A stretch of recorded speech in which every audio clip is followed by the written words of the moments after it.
Ultraviolet spectroscopy of enones. Enone मतलब in double bond on carbonyl compounds का। तो इनोन का मतलब है ऐसे यौगिक जिनमें डबल बॉन्ड भी हो और कार्बोनिल समूह भी हो। अल्फा बीटा असंतृप्त कार्बोनिल यौगिकों को इनोन्स कहा जाता है। इन यौगिकों में दो प्रकार के इलेक्ट्रॉनीय संक्रमण पाए जाते हैं। पहला संक्रमण ये carbonyl compound pi to pi star संक्रमण। दूसरा ये carbonyl compound N2 pi star संक्रमण। इसमें प्रथम प्रकार का संक्रमण तीक्ष्ण होता है, यानी पाई टू पाई स्टार का जो ट्रांजिशन होता है वो शार्प होता है तथा लघु तरंग दैर्घ्य परास की तरंगों के द्वारा संपन्न होता है, जिसमें एक पाई इलेक्ट्रॉन विपरीत बंधी पाई स्टार कक्षक में विस्थापित हो जाता है। दूसरे प्रकार का संक्रमण N2 पाई स्टार संक्रमण है, जिसमें ऑक्सीजन परमाणु का अबंधी इलेक्ट्रॉन विपरीत बंधी पाई स्टार कक्षक में विस्थापित हो जाता है। यह कम तीक्ष्ण लेस इंटेंस होता है, क्योंकि यह उच्च तरंग दैर्घ्य के प्रकाश की तरंगों द्वारा संपन्न होता है और इसके द्वारा आर बैंड का निर्माण होता है। इनोन में पराबैंगनी इलेक्ट्रॉनीय संक्रमण को निम्न प्रकार से दर्शाया जा सकता है। ये ऊर्जा स्तर, ये विभिन्न प्रकार के कक्षक, ये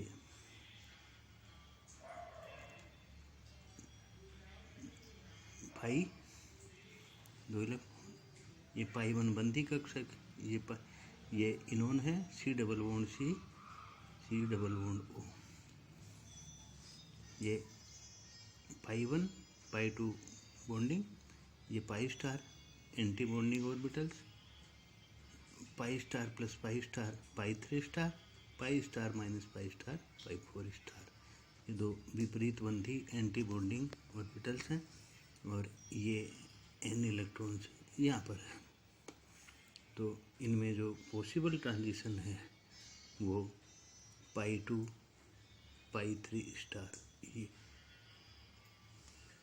और दूसरा पॉसिबल ट्रांजिशन है N2 pi star. Alpha beta असंतृप्त कार्बोनिल यौगिकों में द्विबंध तथा कार्बोनिल समूह दोनों संयुग्मित अवस्था में होते हैं। यहाँ पर वर्णोत्कर्षी रेड शिफ्ट होता है, क्योंकि इलेक्ट्रॉन घनत्व कम से कम चार परमाणु, 3 कार्बन परमाणु और एक ऑक्सीजन परमाणु पर एक्सटेंडेड हो जाता है। अतः अल्फा बीटा असंतृप्त कार्बोनिल यौगिकों का अल्ट्रावायलेट स्पेक्ट्रम कार्बोनिल समूह C डबल बॉन्ड O समूह तथा एल्किन समूह का योग होता है। C डबल बॉन्ड O तथा C double bond C carbonyl तथा एथिलीनिक दोनों समूह संयुग्मन अवस्था में होने के कारण pi minus pi to pi star तथा N2 पाई स्टार दोनों प्रकार के संक्रमण पाए जाते हैं। उपर्युक्त ऊर्जा स्तर आरेख से यह सिद्ध होता है कि पाई टू होमो उच्च ऊर्जा स्तर की ऊर्जा दोनों समूहों C डबल बॉन्ड C एवं C डबल बॉन्ड O के पाई स्टार ऊर्जा स्तरों की तुलना में अधिक होती है, जबकि पाई three star LUMO lowest unoccupied molecular orbital ऊर्जा स्तर की ऊर्जा दोनों समूह C डबल बॉन्ड C एवं C डबल बॉन्ड O के पाई स्टार ऊर्जा स्तरों की तुलना में कम होती है। Pi to pi star pi to pi three star संक्रमण के लिए कम ऊर्जा की आवश्यकता होती है, अतः संक्रमण उच्च तरंग दैर्घ्य की परास वाली तरंगों के द्वारा संपन्न होता है। 275 से 300 नैनोमीटर क्षेत्र में एक वर्धित बैंड की उपस्थिति यौगिक में एल्डिहाइड तथा कीटोनिक समूह की उपस्थिति को दर्शाती है।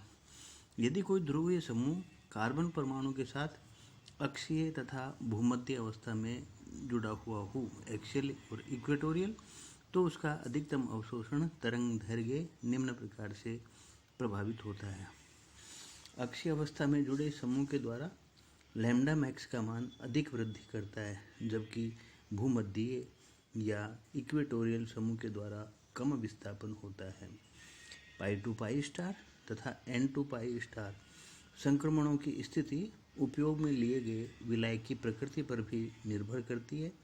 जैसे यदि विलायक की पोलरिटी बढ़ाई जाती है तो पाई टू पाई स्टार संक्रमण में वर्णोत्कर्षी विस्थापन रेड शिफ्ट हो जाता है, जबकि एन टू पाई स्टार संक्रमण में वर्णोत्कर्षी विस्थापन ब्लू शिफ्ट हो जाता है।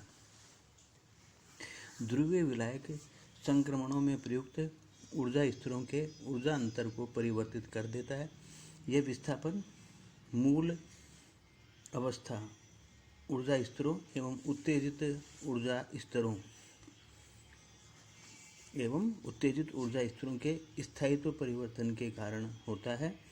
एन टू पाई स्टार संक्रमण में विलायक की ध्रुवणता बढ़ाने पर वर्णोत्कर्षी विस्थापन विलायक तथा कार्बोनिल समूह के बीच हाइड्रोजन बंध बनने के कारण होता है। अतः हाइड्रोजन बंध के कारण अवशोषण निम्न तरंग दैर्घ्य की ओर विस्थापित हो जाता है, क्योंकि एन ऊर्जा स्तर निम्न ऊर्जा की ओर विस्थापित हो जाता है। अल्फा बीटा असंतृप्त कार्बोनिल यौगिकों यानी इनोन्स के लिए वुडवार्ड-फीजर रूल्स। वुडवार्ड-फीजर के द्वारा इनोन्स के अधिकतम अवशोषण तरंग दैर्घ्य लैम्डा मैक्स का मान ज्ञात करने के लिए कुछ नियम दिए गए हैं, जिन्हें बाद में स्कॉट ने परिवर्धित किया। ये नियम इस प्रकार हैं। अल्फा बीटा असंतृप्त कीटोनों के लिए मूल बेस वैल्यू 215 नैनोमीटर लेते हैं। अल्फा बीटा असंतृप्त कीटोन चक्रीय भी हो सकते हैं।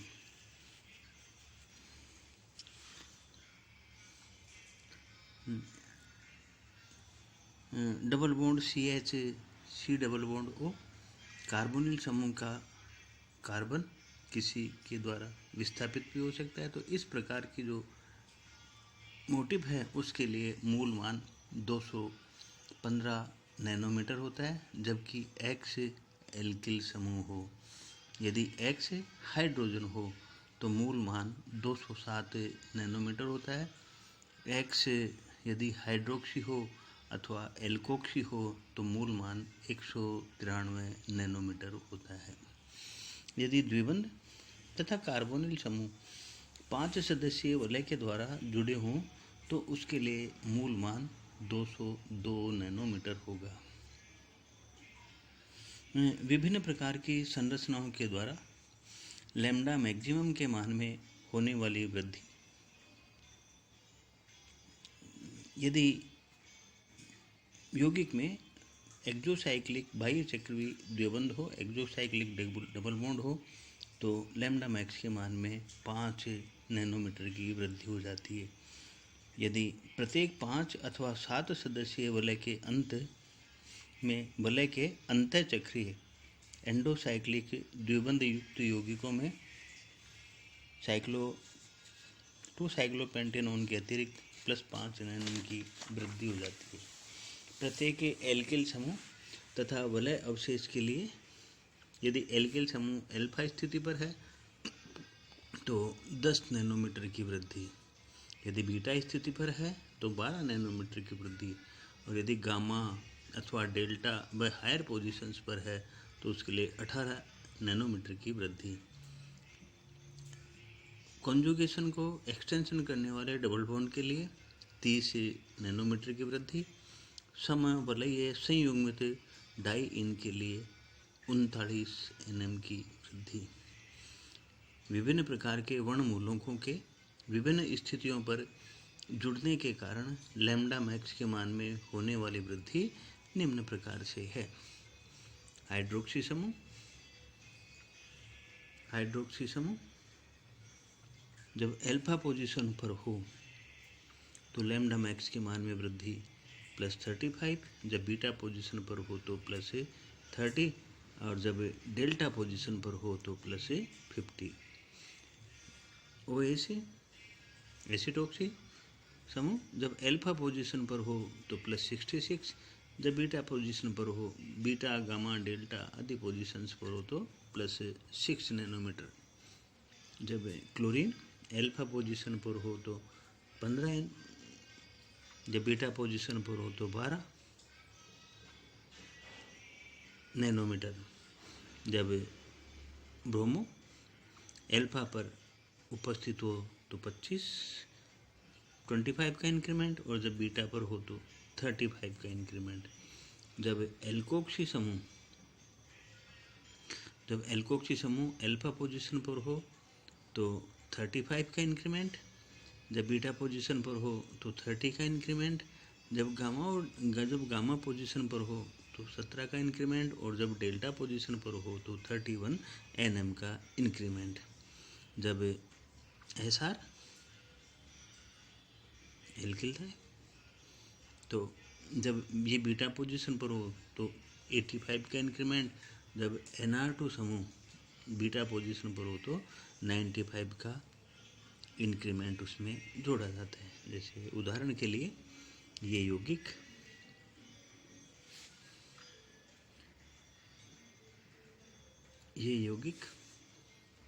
ये डबल बॉन्ड, ये कार्बोनिल समूह, तो ये इनोन, ये अल्फा पोजीशन है, ये इनोन की अल्फा पोजीशन है, ये बीटा पोजीशन है। तो इसके लिए मूल मान है 215 नैनोमीटर। इसमें 2 बीटा एल्किल समूह पहला और ये दूसरा, 2 बीटा एल्किल समूह। तो जब एल्किल समूह बीटा पोजीशन पर है तो 12, तो 2 समूह के कारण 2 × 12 24 नैनोमीटर। अतः इस यौगिक के लिए लैम्डा मैक्स का मान 215 बेस वैल्यू और 2 एल्किल समूह के लिए 24, तो 215 + 24 239 Nm। इस यौगिक के लिए लैम्डा मैक्स की कैलकुलेशन की बात करें तो यदि किसी यौगिक में COO बंध कार्बोनिल बंध के साथ क्रॉस कॉन्जुगेशन में हो तो लैम्डा मैक्स के मान का निर्धारण उस दिशा से करते हैं जिस दिशा की ओर संयुग्मित तंत्र अधिक प्रतिस्थापी हो, अर्थात अधिक समूह जुड़े हुए हों। अतः उक्त यौगिक में COO समूह, ये समूह क्रॉस कॉन्जुगेटेड है परंतु कार्बन वलय की ओर वह अधिक प्रतिस्थापित है, परंतु ये इस रिंग की ओर, यहाँ देखिए इस रिंग में ये प्रतिस्थापन है, ये वलय C, इसमें डबल बॉन्ड है, इस वलय में केवल OAC जुड़ा हुआ है। अतः लैम्डा मैक्स का निर्धारण इस वलय C की तरफ से करेंगे। तो मूल मान 215 नैनोमीटर। एक अल्फा अवशेष, ये अल्फा रिंग रेजिड्यू, ये A 10 Nm का, एक beta alpha beta unsaturated ketone है ये, तो ये अल्फा पोजीशन पे एक रिंग रेजिड्यू, ये बीटा पोजीशन पे एक रिंग रेजिड्यू, एक डेल्टा पोजीशन पर ये रिंग रेजिड्यू।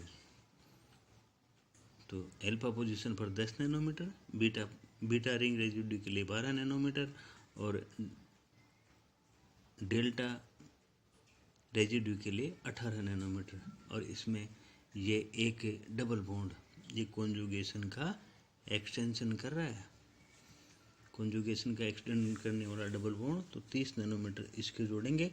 और ये समवलयी संयुग्मित डाइईन है, होमो एनुलर, तो उसके लिए 39 नैनोमीटर ये इसमें।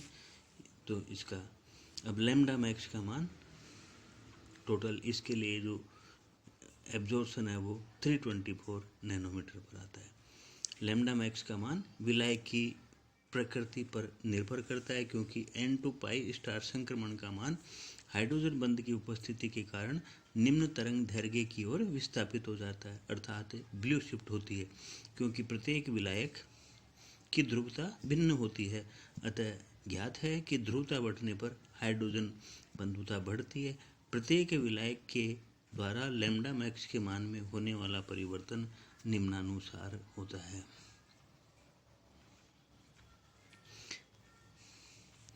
विलायक जब हेक्सेन हो तो +11 Nm, विलायक जब डाइऑक्सेन हो तो 7 Nm, जब मेथेनॉल हो तो कोई सॉल्वेंट का रिएक्शन नहीं, जब जल हो तो -8 Nm, और जब क्लोरोफॉर्म हो तो -1 Nm।